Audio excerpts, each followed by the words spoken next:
जय गुरुदेव, जय गुरुदेव, जय गुरुदेव, जय गुरुदेव नाम किसका, जय गुरुदेव नाम किसका, जय गुरुदेव नाम किसका। नर नारियों, बच्चे और बच्चियों,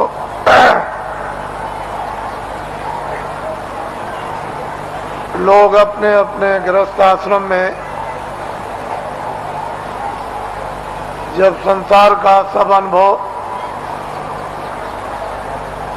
बच्चों का, भाइयों का, माता पिता का, पत्नी और पति का जब गृहस्थ आश्रम में अनुभव कर लेते थे तो अंत में मोह ममता को त्यागने के लिए लोग अपनी आखिरी आयु का, उम्र का एक हिस्सा ये सोच करके देते थे कि अब चलते चलाते हमारा कल्याण हो जाए। और तीर्थाटन घर से निकलकर भागवत या गीता कराकर और भोज कराकर देशाटन के लिए, तीर्थ यात्रा के लिए निकल पड़ते थे और ये हाथ जोड़ते थे कि हम आ गए तो आ गए, अब हमको ये समझो कि हम नहीं हैं। हमारा यदि समय पूरा हो जाए तो हम बीच में ही चले जाएंगे। इस तरह से लोग घर से निकलकर तीर्थों में, देवस्थान में, ऋषियों मुनियों महात्माओं के आश्रम में लोग आखिरी आयु में भ्रमण करते थे। ये आशा तोड़कर जाते थे कि अब हमको घर में वापस नहीं जाना, और रास्ते ही में उनका शरीर शांत हो जाता। सियार ने खाया, ऐसे ही पड़ा रह गया, गड्ढे में गिर गया, किसी ने फेंक दिया, ये कुछ नहीं। घर से निकल गए और चले गए। पहले सभी आश्रमों में ये नियम था, अब ये कहा गया, अब ये बताया गया है कि गृहस्थाश्रम में रहो और आपको सच्चा सत्संग, सच्चे महात्मा का मिलना चाहिए, जिससे सत्संग और उसके वायुमंडल में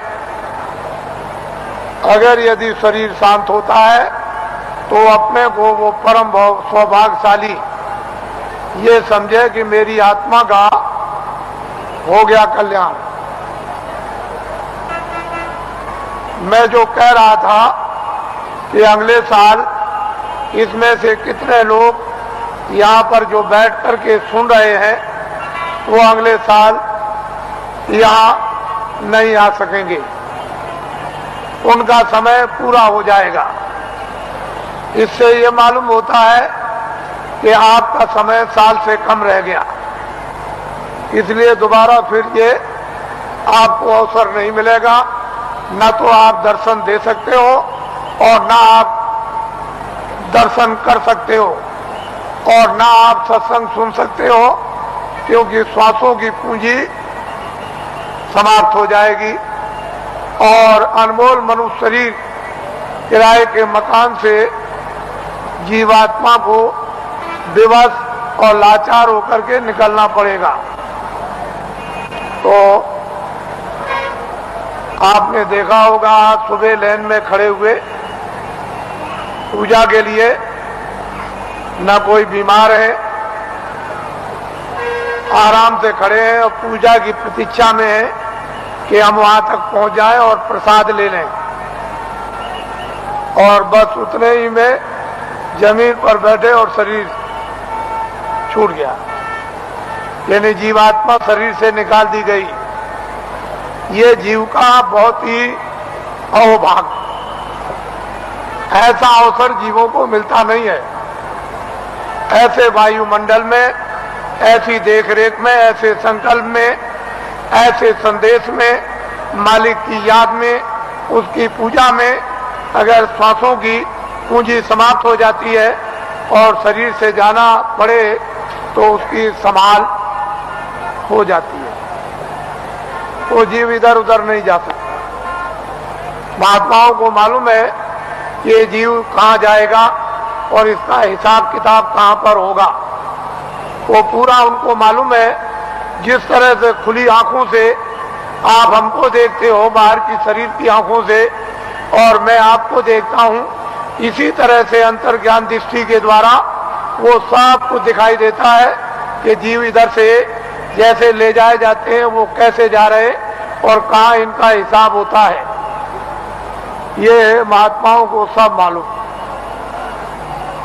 पिछली किताबों में महात्माओं ने बहुत कुछ आपके लिए निराकरण कर दिया है और उन्होंने आपको बहुत विश्वास दिला दिया।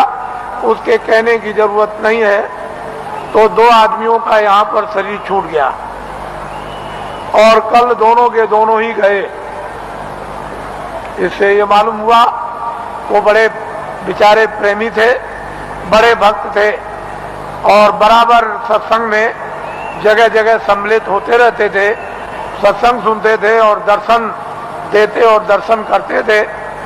ऐसी उनकी बड़ी तीव्र लालसा रहती थी। तो ऐसे लोगों का तो वैसे भी काम हो जाता है। जो नामदानी जंगल में रहते हैं, जो यहाँ सत्संग में नहीं आए, अगर उनका भी शरीर छूटता है तो उनके लिए भी इंतजाम बंदोबस्त करके रखा है कि उनकी भी जीवात्मा गड्ढे में नहीं जा सकती। उनको मालूम है कि कहाँ किस समय पर। इसके माने ये नहीं है कि यहाँ सत्संग में बैठे हैं और आपका दर्शन कर रहे और दर्शन दे रहे और वो जंगल में जीव जो है वहां से चला गया, ऐसा नहीं। उन्होंने पहले ही से इंतजाम करके पूरा रखा है और उनको मालूम रहता है कि जीव यहाँ से नामदानी जा रहा, उसका इंतजाम कर दिया। उसके कर्मानुसार, उसकी साधना अनुसार फिर तुरंत शीघ्र देर कुछ नहीं लगती, मिनटों का भी काम नहीं और उसको ये फिर मनुष्य जन्म दिलवा दिया जाता और ऐसे वायुमंडल में जन्म मिलता है जहाँ आसपास में सत्संगी यानी प्रेमी सत्संगने स्त्री और पुरुष रहे और जैसे ही वो बच्चा बड़ा होता है फिर नामदान प्राप्त कर लेता है और वहां से साधना फिर शुरू कर देता है। यदि बीच में फिर उसकी साधना अधूरी रह जाए और फिर वो अपना शरीर छोड़ दे तो फिर उसकी संभाल हो जाएगी और ऐसी जगह पर उसको जन्म दिलवा दिया जाएगा कि फौरन सत्संग में फिर आकर और नामदान को प्राप्त कर लेगा और जहां से साधना छूटी है फिर शुरू कर देगा। वहां तक के लिए उसको कोई मुश्किल नहीं पड़ेगी। वो आनंद फानन एकदम तत्क्षण बताते ही उसका काम होगा और आगे उसके लिए थोड़ी मेहनत करनी है। इस तरह से जीवों की नामदान देने के बाद संभाल हर तरह से होती रहती है, बशर्ते यह है कि आप कोई बुरा काम न करें,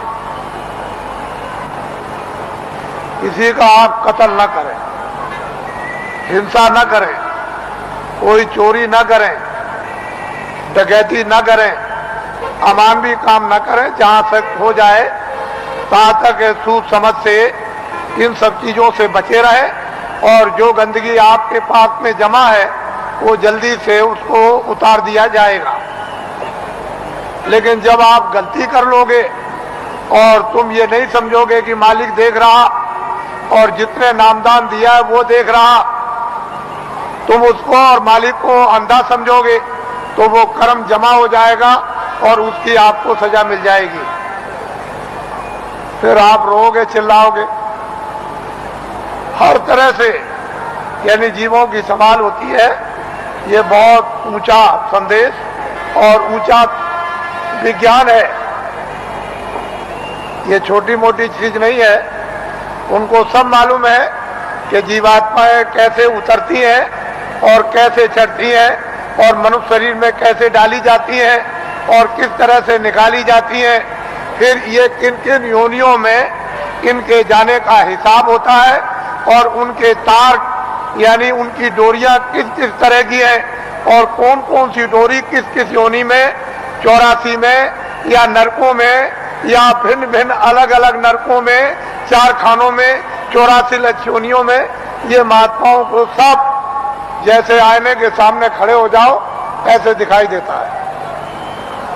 लेकिन अब ये जरूर है कि जब तुम्हारी आंख खराब हो गई तो आप ऐसा समझते हो कि सब अंधे हैं, किसी के आंख होगी ही नहीं, कोई दुनिया को देखता ही नहीं होगा। लेकिन जिसके आंख है वो तो कहता है सूरज है, चंद्रमा है, ये मकान दिखाई देता है, ये जमीन दिखाई देती है, पर सूर आदमी को क्या होगा, उसको क्या दिखाई देगा।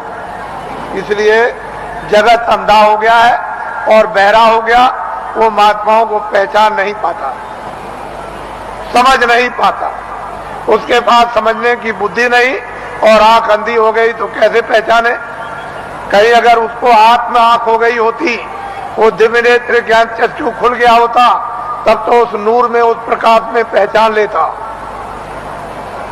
तो हिंदुओं और मुसलमानों और सिखों और ईसाइयों, ये जाति दौलत, ये जलम जात की संपत्ति महात्मा फकीरों के पास सबकी है। जो भी इच्छा करे, हिंदू मुसलमान सिख ईसाई, वो महात्माओं के पास जाकर के इस दौलत को ले आए, इस संपत्ति को ले ले। ये सबकी है, किसी एक की नहीं है। और जो इसमें भाव भक्ति करेगा उसको ये दौलत मिल जाएगी। भक्ति नाम किसका है? आज्ञा का पालन, और कोई भक्ति नहीं। भक्ति नाम कोई तस्वीर देखने का नहीं।